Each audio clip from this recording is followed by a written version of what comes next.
Great work. I've never seen a performance quite like it. Your reputation precedes you, traveler. The data shows that you're easily outperforming the average citizen in Mondstadt. But you followed us the whole way without breaking a sweat! Me?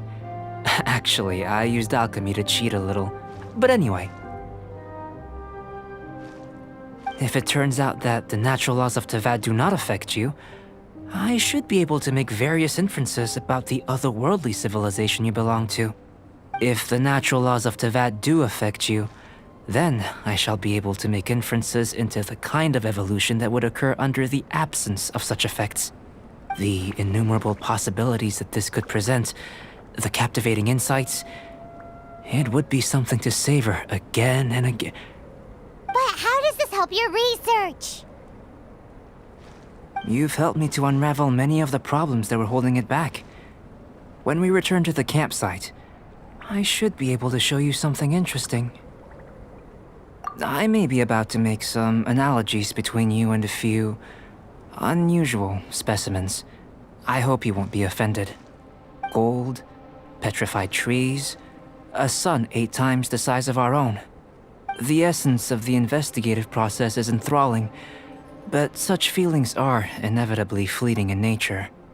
I'm willing to pour all my energy into research, and yet specimens are finite.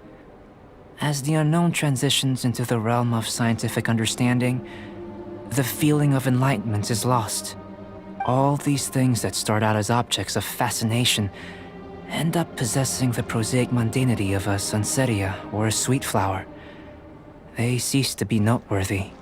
Oh, so that's why you wanted to paint those hilly turtles? Because you got to see something new and interesting in the differences between them? Precisely. To quote my exact words from earlier, these creatures are, for the most part, quite boring, not worth closer inspection. There is precious little about them that serves to pique my curiosity now.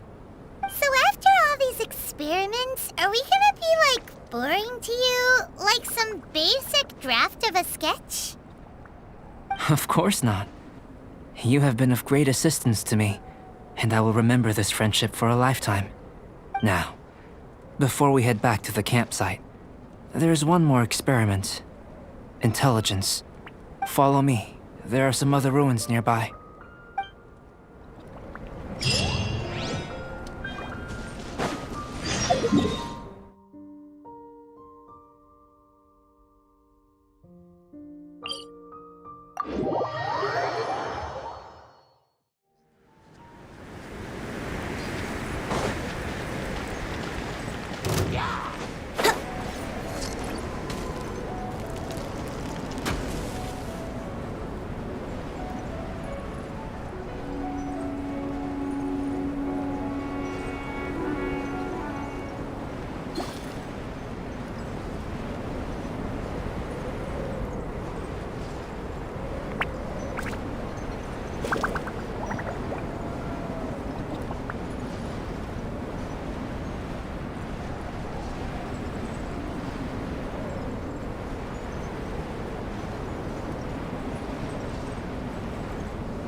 I imagine you must have encountered more than a few conundrums during your travels. I'd like to observe your intelligence by means of a practical test of your capabilities, much as we did for the physical test. I'd like you to explore these ruins and return with your findings. There are 2 puzzles located at the far ends of the ruins. After completion, you should be able to activate the mechanism in the center. As with the physical test, there are no restrictions. Everything you do is an action I wish to observe. Remember that this is a test of intellect. So should you get lucky in any way, that won't be factored in as part of the test. So, let's see you in action.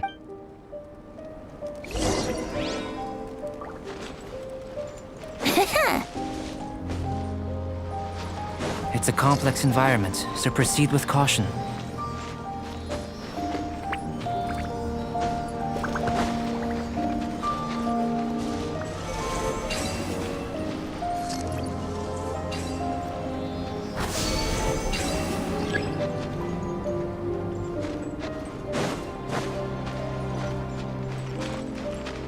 Sealy like these are a common sight in the mountains. Returning them to their rightful places is up to you.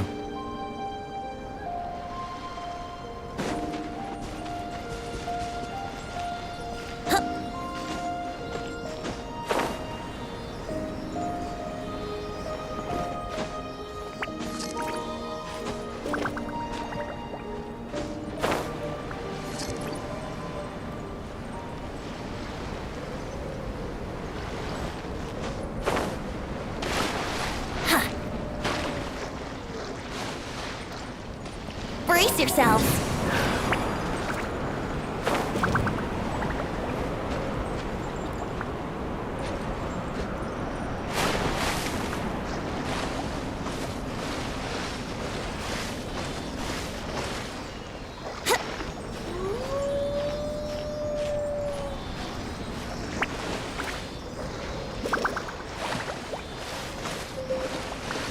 Yahoo!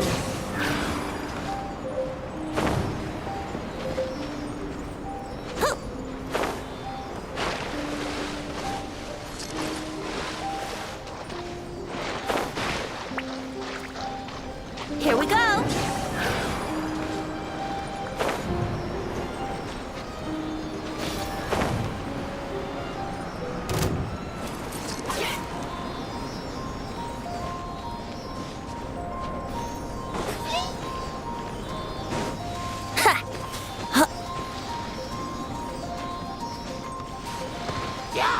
Wouldn't gliding be fast? Time for takeoff. Loaded dish? Don't be scared. Not now. Here comes the catch.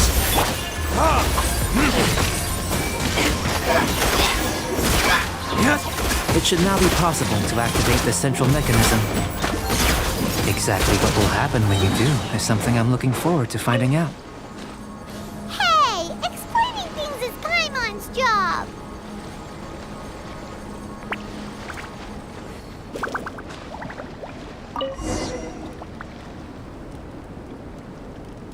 Oh, seems that the water level has suddenly decreased. We should be able to see what's in the water now. Let's have a look.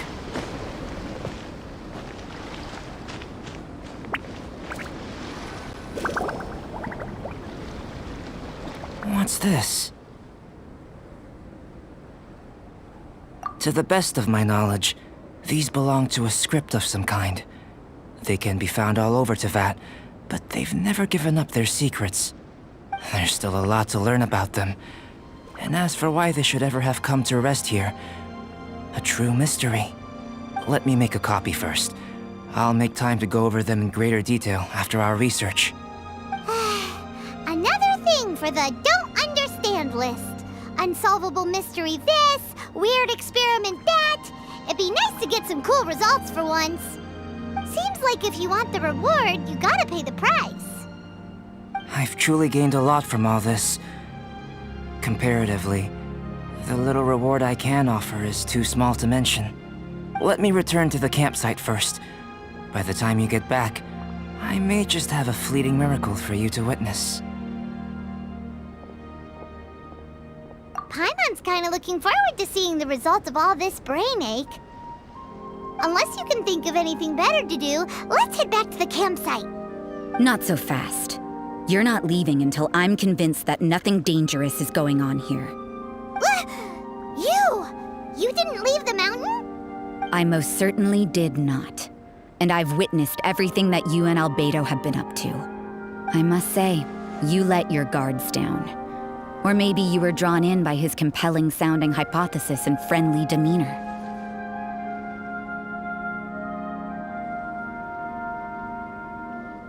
Taking orders from a complete stranger, drinking anonymous potions, participating in all kinds of strange experiments? I'd sooner believe you were tricked than that you would be so naive. Or perhaps you were colluding from the beginning. Sister Rosaria's guard's so high, she can't even see over the top of it. It doesn't matter what you think. He could be a saint for all you know. But I understand him a little better than you, Outlander. I'm only concerned with one thing. Whether his alchemy has transformed you into something more sinister.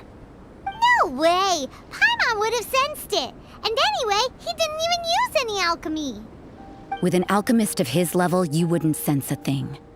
In any case, I'm not about to let a potential threat back into Mondstadt. So, what are you gonna do? I've got to hand it to you. You have your moments. If I can be sure that nothing you came into contact with is dangerous, that's good enough for me. I've investigated everything else. The only items left on the agenda are these symbols. But we don't even know what they mean. That much is true. Not to mention, seems like there's nothing more to them. But for insurance purposes, I'd better make a copy. This is now a location of interest. Regular patrols should be set up here. Now then, all things considered, I deem that you pose no immediate threat. Which is what I was hoping. I would have been one very unhappy sister if you'd made me work overtime on your account. Overtime? Before we go our separate ways, Outlander, a word of advice. Don't be so quick to trust Альбедо, and don't repeat the same mistakes that you did this time. You made a lot of rash decisions today. She's gone! So stubborn. Mondstadt doesn't have many people like that. Huh. Never mind her. Let's go see Альбедо.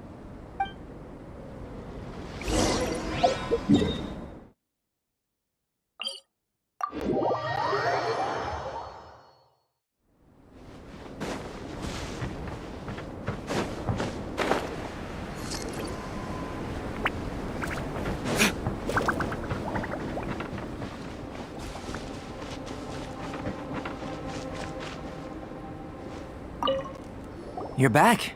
Good timing. I've just about reached the conclusion. You took quite a while. Did you get held up on the way back? I wouldn't worry. She's just doing her job. Time for the results. We got a myriad of data today, and it was very difficult to finish all the research in one go. But the integral preliminary conclusion that I can offer you is you're very much like a human from this world. You couldn't tell that just by looking? We spent all day working our butts off for that? Please, I understand that this may have seemed self-evident to you, but in fact, nothing in this world should be taken for granted. Have you ever considered that the world of Teyvat may have a natural hostility to Outlanders? I mentioned the natural laws of this world. You're able to converse with me here without consequence, and nothing seems amiss. But it's arguably a small miracle. The only other life form that, like you, has come here from afar is the seed that I mentioned. Under the effects of Teyvat's natural laws, it isn't even able to sprout, let alone bloom. But after I observed you, I had another idea. Imitating you helped to inspire my alchemy. And so... Whoa! It looks like something's appearing! The transition from nothing into something, from shoot to stem, and now to fruition. Is not nurturing otherworldly life also nurturing the world itself?